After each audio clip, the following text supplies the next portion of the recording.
Hey, I'm Bill. Today I'm making some pepper jam. It's my first cooking video. Let's see how it goes.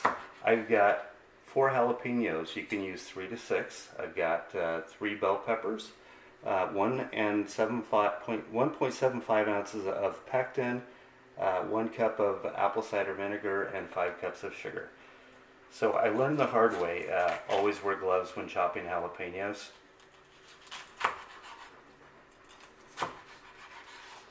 They can really make your fingers burn, and I will get back to you when all of this is done. Alright, I'm down to just the last little section of pepper. I thought I'd go ahead and show you my method. I'm definitely an amateur cook. I'm not a professional. I have no professional training.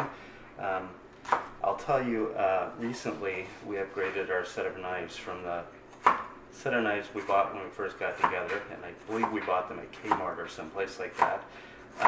Spending a little bit of money on a good set of knives makes all the difference in the world. These, I believe, were $200 or $300 maybe at Costco. They're Kingston. I know you can spend a lot more money on knives, but this has made a really big difference. This is an actual vegetable knife that I'm using, and it really helps the job go by faster, and it's a lot easier to work with. So here's our peppers. I know that I've got a little more than 4 cups here, but I have got a little bit of extra pectin in there. I'm just going to go ahead and run with this. I'm sure it's going to be fine, but let me show you. Isn't that beautiful? I love the color variation. This is really a beautiful jam to do. So we're going to move over to the stove here in just a moment, and we're going to get this show on the road. Okay, it's time to get the show on the road, and we've got our peppers. We're going to add them to the pan. And next we're going to add the pectin. We're going to stir it in really good. I'm going to try to get all of those peppers out of there. This is going to be amazing. I love this pepper jam. You can mix it with cream cheese and spread it on crackers. You can just put it on toast. You can make a sandwich out of it.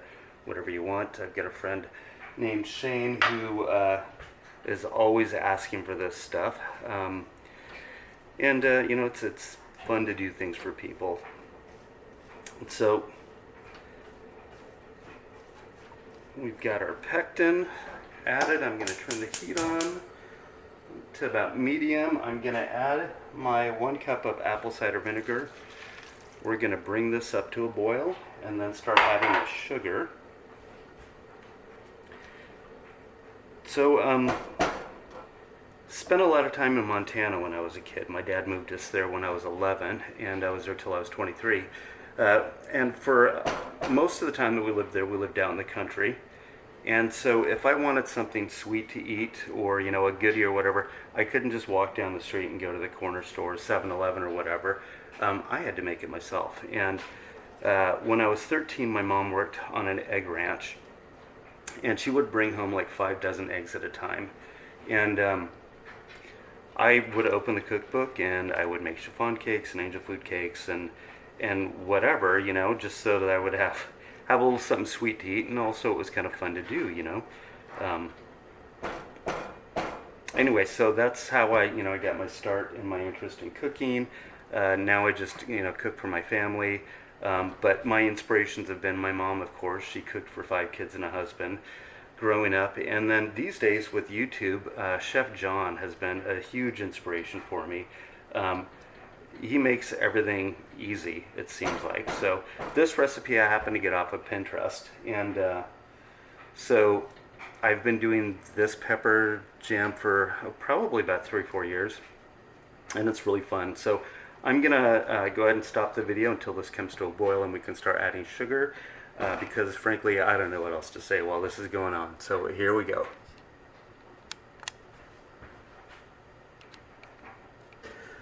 Okay, we are at a boil. I'm going to start adding my sugar here. This has been about 10 minutes or so on medium heat. I pretty much kept stirring it constantly just to make sure that the pectin didn't start sticking to the bottom, but we've got a pretty decent boil going on there. So I'm going to slowly add the sugar. Get this mixed in.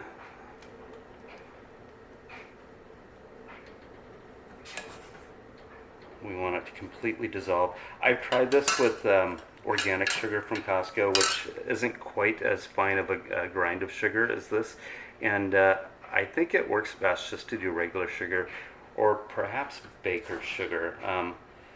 But the organic just didn't quite work as well. Although it did work, it didn't work as well as just regular sugar. So we're going to get all of this added in. We're going to let it boil for about a minute longer, and then we're going to take it off the heat and start ladling it into jars that I have sterilized and waiting over there on the other side of the stove. You can see it starts getting a little bit looser as that sugar melts into the pot. I try to use like this porcelain lined, cast iron pot versus my stainless steel pots. I don't know what the vinegar, if it's supposed to be reactive or what, but I don't have any glass pans that I can use. So this pot seems to work pretty well.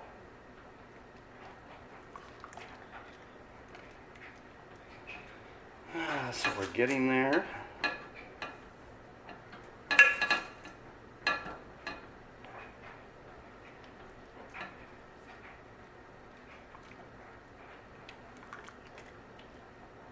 And I'm going to bring you back when this has all been added and we're at a boil. Okay, so we're starting to come to a boil. I'm going to just stir this and let it boil for about a minute. It's probably been another 5 to 10 minutes since my last segment. And I'm going to turn this heat down just a little bit. We want this to boil for about a minute, and then we'll move it over to the other side of the stove and start ladling it up into those jars. It's looking pretty good.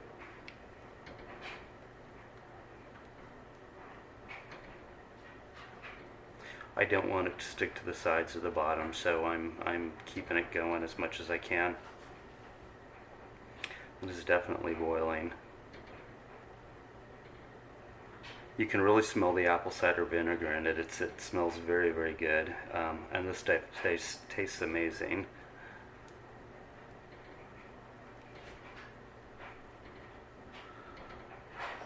All right, I'm going to turn the heat off,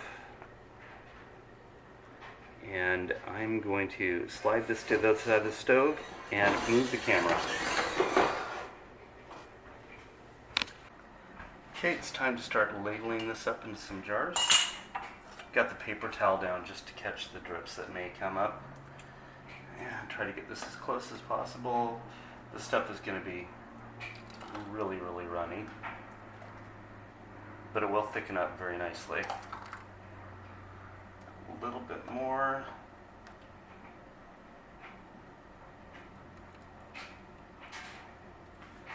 And on to the next. Hot jars.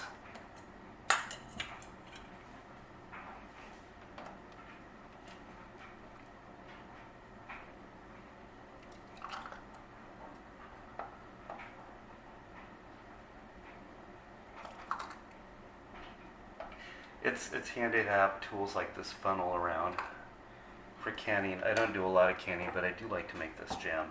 And I've done pickles before, and it's handy to have it. So I'm going to come back when all these jars are filled. Okay folks, there you have it. All cooked up, jarred up, and we're just waiting for them to cool so we can enjoy. I hope you liked this video, and I hope you got something out of it. Till next time, see ya.